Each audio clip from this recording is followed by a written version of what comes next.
Imaginez un instant un système de santé publique, un système mondial, qui tenterait de stopper une pandémie foudroyante, mais en interdisant formellement à ses propres épidémiologistes de regarder au-delà des portes du service de réanimation. Ouais, c'est-à-dire qu'on ne regarde que la fin de l'histoire. Exactement. On ignorerait les premiers symptômes, on ignorerait totalement comment le virus se propage dans les écoles, dans les entreprises, et on se concentrait exclusivement sur les patients qui sont déjà aux portes de la mort. Ce qui serait totalement absurde sur le plan médical. C'est absurde, oui, et même suicidaire comme stratégie.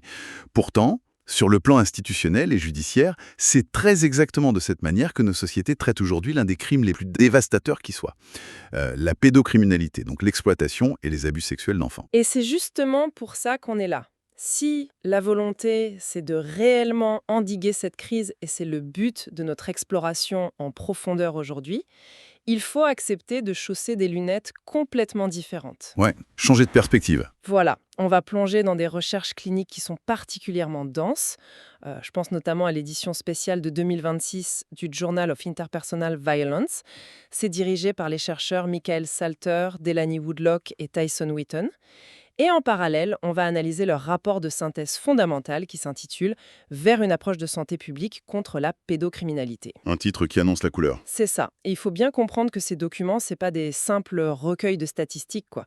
Ils proposent de démanteler notre approche actuelle, qui est purement punitive, pour adopter ce qu'ils appellent un modèle en amont, ou upstream en anglais. Intervenir avant la catastrophe, en fait. Exactement. L'objectif affiché, c'est d'intervenir bien avant que la tragédie ne se produise. Alors, reprenons à la base. Parce que pour bien saisir la portée de ces documents, l'idéal pour quiconque nous écoute, c'est de se projeter dans la peau d'un décideur politique. Ouais, un ministre, par exemple. Voilà. Imaginons un instant qu'on soit à la tête d'un ministère de la Justice ou du budget. L'enjeu n'est plus seulement intellectuel pour nous aujourd'hui. Il devient vraiment opérationnel. Il s'agit de comprendre comment allouer des milliards d'euros pour empêcher les vies d'être brisées. Bon, décortiquons ça. Je te suis. La première étape de ce mandat virtuel, c'est de regarder la réalité en face et d'admettre que notre stratégie actuelle, le statu quo répressif, c'est un échec monumental. Je veux dire, les chiffres présentés dans les recherches donnent littéralement le vertige. C'est clair, hein. Les données mondiales estiment que 300 millions d'enfants subissent chaque année des abus facilités par la technologie. 300 millions.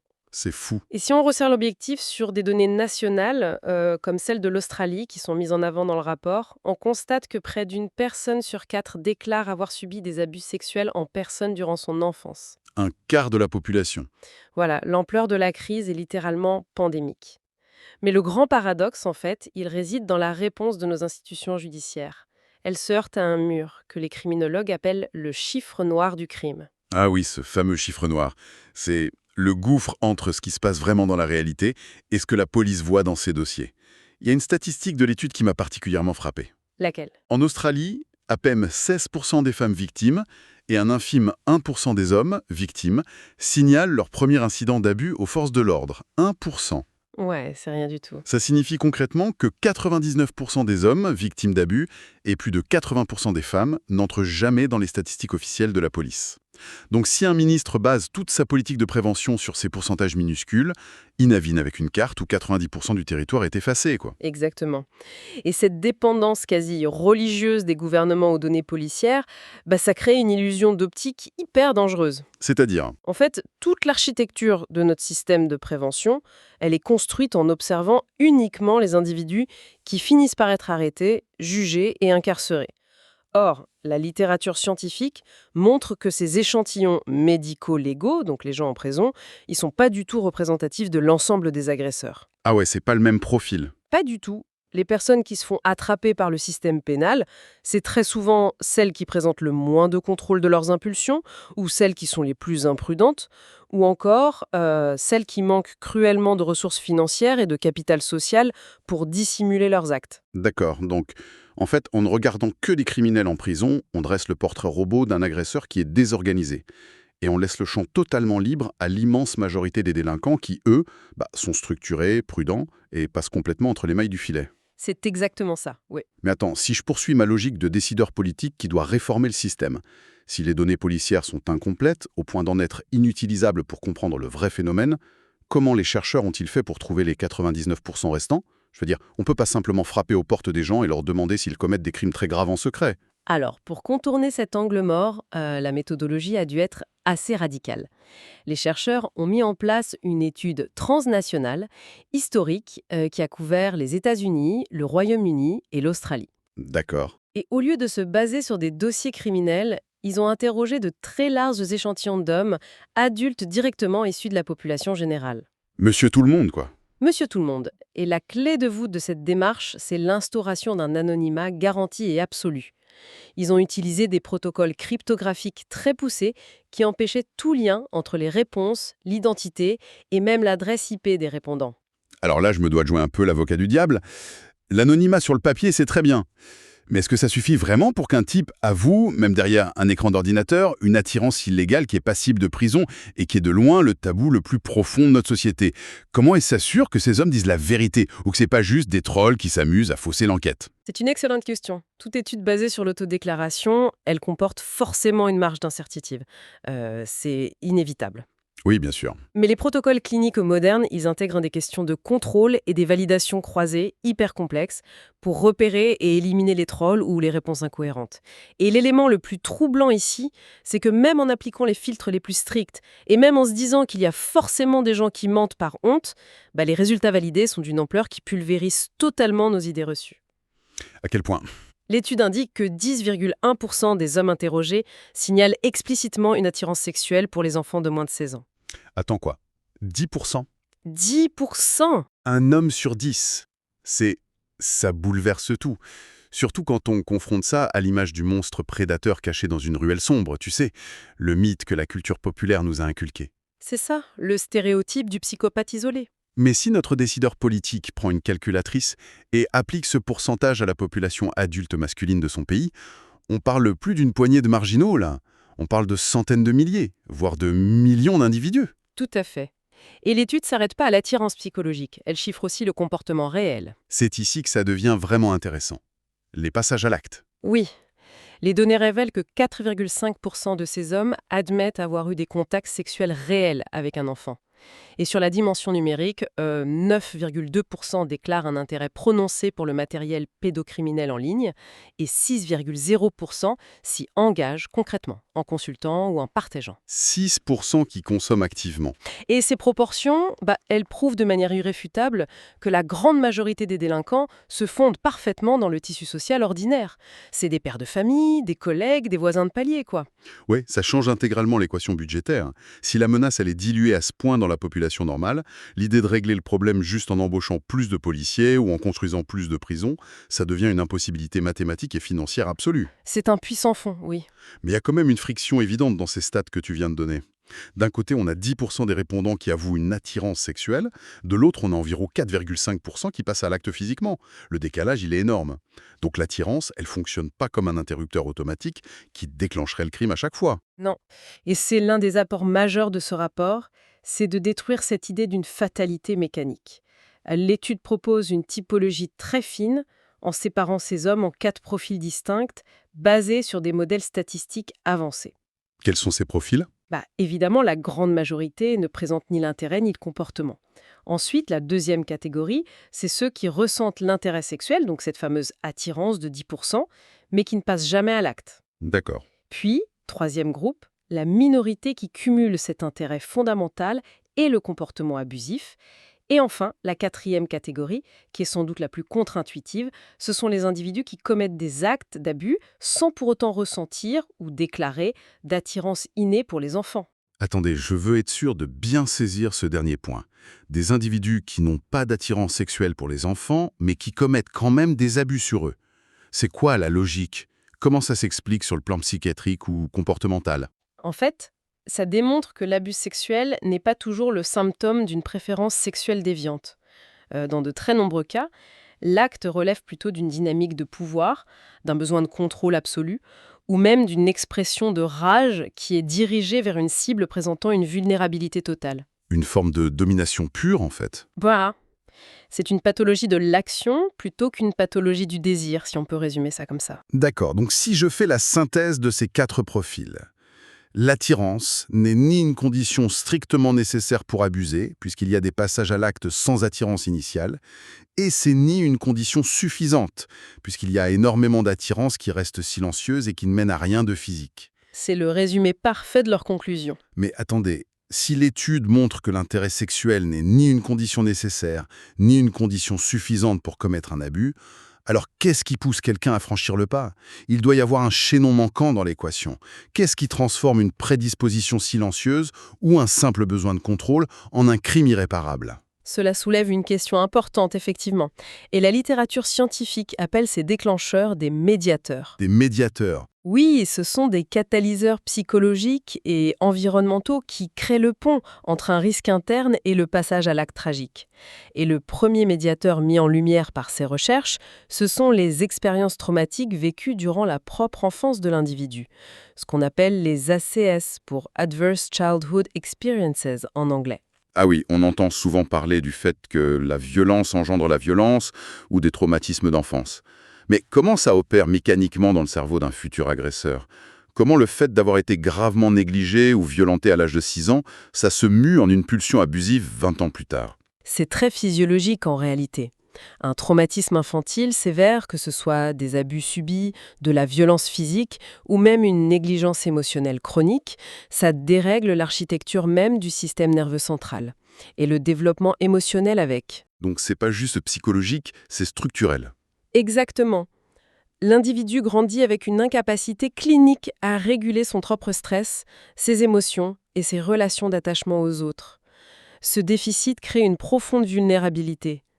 Et à l'âge adulte, face à une détresse interne qui devient insupportable, le passage à l'acte abusif sur un enfant peut devenir une stratégie distordue. Oui, stratégie pour faire face. Oui, pour soulager l'angoisse, ou reproduire un schéma connu, ou même pour regagner un contrôle total qu'ils ont perdu lorsqu'ils étaient eux-mêmes victimes. Waouh, c'est un cycle d'une tristesse infinie. Mais la psychologie humaine n'a pas fondamentalement changé au cours des dernières décennies, on est d'accord? Non, bien sûr. Alors, comment on explique l'explosion ultra récente du matériel pédocriminel en ligne et des abus facilités par la technologie? Il y a forcément un autre facteur en jeu aujourd'hui. C'est là que l'étude pointe vers le deuxième médiateur majeur, qui est l'amplification numérique. L'impact d'Internet? Tout à fait. Les environnements numériques contemporains ne sont absolument pas des canaux de communication neutres. Les chercheurs ont fait des comparaisons transnationales et ils ont observé que les taux d'infraction en ligne sont nettement plus élevés aux États-Unis par rapport aux autres pays étudiés. Et pourquoi les États-Unis spécifiquement? La conclusion des auteurs est sans appel. Les cadres réglementaires, ou leur absence d'ailleurs, et l'architecture même des plateformes Internet ont un impact direct sur le comportement criminel. Si on décortique ça, le design même d'un réseau social ou d'un algorithme de recommandation agirait comme un solvant sur l'inhibition morale. C'est une bonne image, oui. Imaginons un individu avec cette attirance latente, ce fameux bois sec. Dans les années 80, pour trouver du matériel illicite ou d'autres personnes partageant ses pensées, il fallait franchir d'énormes barrières sociales et physiques. La peur d'être vu, la difficulté d'accès, ça crée une vraie friction. Il y avait un risque immédiat, ouais. Aujourd'hui, l'algorithme fait exactement l'inverse. Si une personne effectue une simple recherche un peu ambiguë, le système, qui est programmé pour maximiser le temps d'écran, va lui proposer des contenus de plus en plus ciblés et de plus en plus extrêmes. Il n'y a plus aucun frein. C'est ça. Cette friction dont tu parles, elle est vitale pour la société. En la supprimant, l'Internet abolit les garde-fous psychologiques. L'individu se retrouve très rapidement isolé dans une chambre d'écho virtuelle où d'autres utilisateurs valident et encouragent ses propres pulsions. Et ça normalise l'inacceptable, j'imagine. Exactement. Ce qui favorise l'émergence du troisième médiateur identifié dans l'étude, à savoir la distorsion des normes sociales et des schémas cognitifs. Ce que tu appelles le schéma cognitif, c'est en gros les mensonges que l'individu se raconte à lui-même pour pouvoir dormir la nuit après avoir consulté ses horreurs. Oui, c'est l'échafaudage intellectuel de la déviance. Pour qu'un individu puisse transgresser un tabou social et moral d'une telle gravité, sans que son propre psychisme ne s'effondre sous le poids de la culpabilité, il doit obligatoirement rationaliser son acte. Il faut qu'il se trouve des excuses. C'est ça. Et les communautés en ligne toxiques lui fournissent un vocabulaire prêt à l'emploi. Il finit par se convaincre que les images ne font de mal à personne, ou que les enfants sont précoces aujourd'hui, ou même que la société est simplement trop puritaine. C'est glaçant de voir comment le cerveau peut retourner la situation. Et le pire, c'est que si la société globale tolère même passivement des discours qui minimisent les violences faites aux enfants de manière générale, elle consolide indirectement cet échafaudage pour les agresseurs. Ok, donc si je te suis bien dans la métaphore, l'attirance initiale pour les enfants ou un besoin pathologique de pouvoir, c'est comme du bois sec. C'est intrinsèquement dangereux, oui, mais ça s'enflamme pas de manière spontanée. Non, ça suffit pas. Ce qui met littéralement le feu aux poudres, ce sont ces traumatismes d'enfance non traités qui créent l'étincelle de l'angoisse. Combinés à un Internet sauvage sans friction et des justifications toxiques en ligne qui servent d'allumettes et de bidons d'essence. C'est un cocktail détonnant. Et cette convergence multifactorielle, elle démontre l'inanité de notre politique pénale traditionnelle. Parce qu'on arrive après la bataille. Le système judiciaire actuel, il attend patiemment que l'incendie éclate, que la forêt soit complètement carbonisée et qu'un enfant soit détruit à vie pour ensuite envoyer les pompiers arrêter le coupable. C'est aberrant. Ce qui nous ramène de plein fouet à notre exercice de départ avec notre décideur politique. Si je suis ce ministre, si je tiens les cordons de la bourse de l'État, et que j'ai enfin compris comment cet incendie se déclenche, je dois radicalement changer de stratégie. Impérativement, oui. C'est ici que le rapport préconise, fameux modèle de santé publique en amont. Concrètement, qu'est-ce que cela implique pour les politiques publiques sur le terrain? On fait quoi de cet argent-là? Remonter le courant, donc intervenir en amont, ça demande de déplacer massivement les ressources vers la prévention primaire et secondaire, au lieu de tout miser sur la répression. Ça veut dire abandonner la justice pénale? Non, évidemment que non. La justice pénale, elle demeure essentielle pour neutraliser les auteurs d'actes avérés, pour les punir. Mais elle ne sauvera jamais les enfants qui sont ciblés demain. Le modèle de santé publique requiert par exemple une législation super agressive contre les modèles économiques des plateformes numériques. Pour réintroduire la friction dont on parlait. Exactement. Il exige aussi des campagnes massives de transformation des normes sociales. Mais surtout, et c'est le point clé, il implique de développer des structures d'intervention précoce. Pour faire quoi? Pour traiter les traumatismes infantiles et pour offrir une prise en charge clinique accessible et déstigmatisée aux individus qui présentent un risque. Et ça, bien avant qu'ils ne commettent l'irréparable. Et sur ce point précis de la prise en charge, l'étude soulève une statistique qui, franchement, devrait faire l'effet d'une onde de choc dans n'importe quel ministère de la Santé. La demande d'adoui. C'est ça.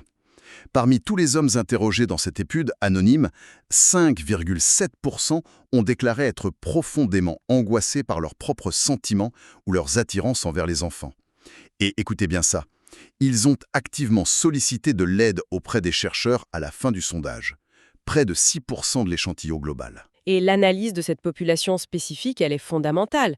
Ce ne sont pas des individus marginaux en rupture de banc. La plupart sont parfaitement intégrés. Ils ont une vie normale en apparence. C'est ça. Ils ont un emploi, un conjoint, des amis, un statut social. La littérature souligne que leur motivation principale pour réclamer de l'aide, c'est pas systématiquement un sursaut d'empathie morale pour des victimes potentielles. C'est quoi alors réel? Elle est très souvent ancrée dans une peur viscérale. La terreur de la ruine sociale, la peur de tout perdre, de voir leur famille et leur carrière anéanties s'ils venaient à perdre le contrôle de leurs pulsions et à être découverts. Alors, qu'est-ce que tout ça veut dire? Le constat tragique aujourd'hui, c'est que la société ne leur offre absolument aucune porte de sortie viable. Aucune. Si l'un de ces hommes sent qu'il vacille, qu'il perd le contrôle face à ses pensées intrusives, vers qui il peut se tourner? S'il pousse la porte d'un commissariat pour avouer ses attirances, il risque de se retrouver menotté préventivement ou fiché à vie alors même qu'il a commis aucun crime. C'est un cul-de-sac. Et s'il en parle à son médecin ou dans des cercles normaux, il devient instantanément le pire des parias. Les politiques publiques actuelles ne laissent à ces individus d'autre choix que de se terrer dans le silence, de refouler leur angoisse, jusqu'à ce que la pression interne devienne insoutenable et explose sous forme d'actes criminels.